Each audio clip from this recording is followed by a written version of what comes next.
নমস্কার বন্ধুরা, দিতির রান্নাঘর উইথ ব্লগ চ্যানেলে আপনাদের প্রত্যেককে স্বাগত। দেখুন, আজকে নিয়ে চলে এসেছি পোট্যাটো চিজ বল।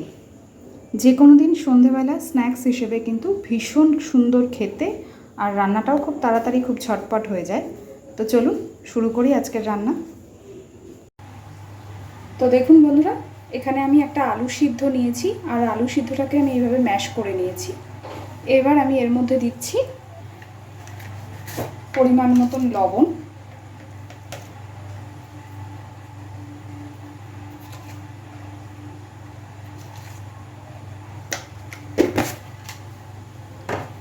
দিচ্ছি একটু গোলমরিচের গুঁড়ো,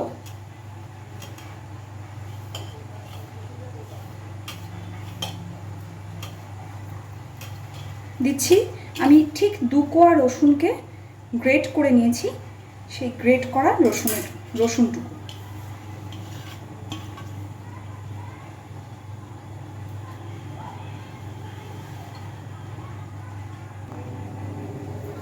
দিচ্ছি সামান্য একটু লঙ্কার গুঁড়ো, আপনারা কিন্তু এখানে চিলি ফ্লেক্সও ব্যবহার করতে পারেন।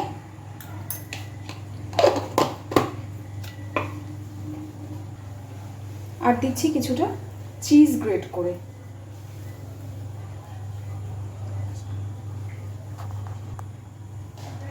দিচ্ছি সামান্য একটু গরম মশলার গুঁড়ো,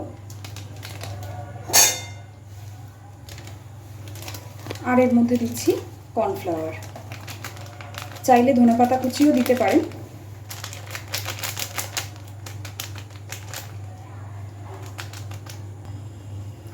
এইবার খুব ভালোভাবে এটাকে মেখে নেব।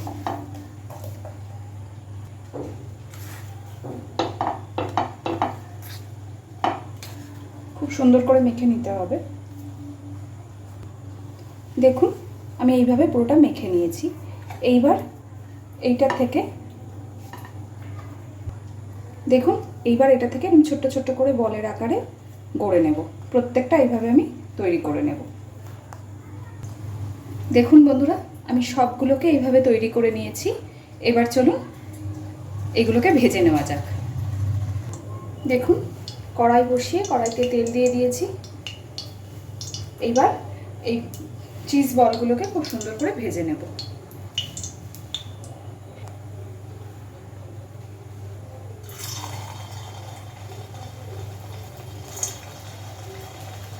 গ্যাসের ফ্লেমটাকে মিডিয়ামে রেখে খুব সুন্দর করে এবার এই চিজ বলগুলোকে ভেজে নেব।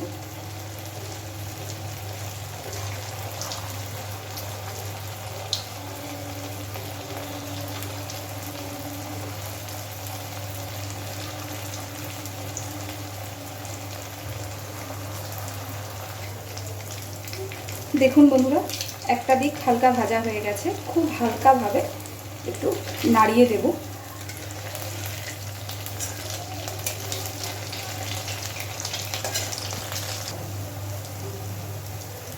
এইভাবে আস্তে আস্তে খুব হালকা হাতে এবার আস্তে আস্তে এগুলোকে একটু উল্টে পাল্টে দেব, যাতে চারিদিক সুন্দরভাবে লাল লাল লাল করে ভাজা হয়ে যায়।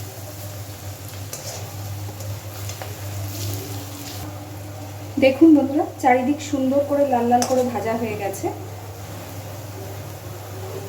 এবার এগুলোকে তুলে নেব। খুব সহজে খুব তাড়াতাড়ি এই স্ন্যাক্সের আইটেমটা কিন্তু হয়ে যায়।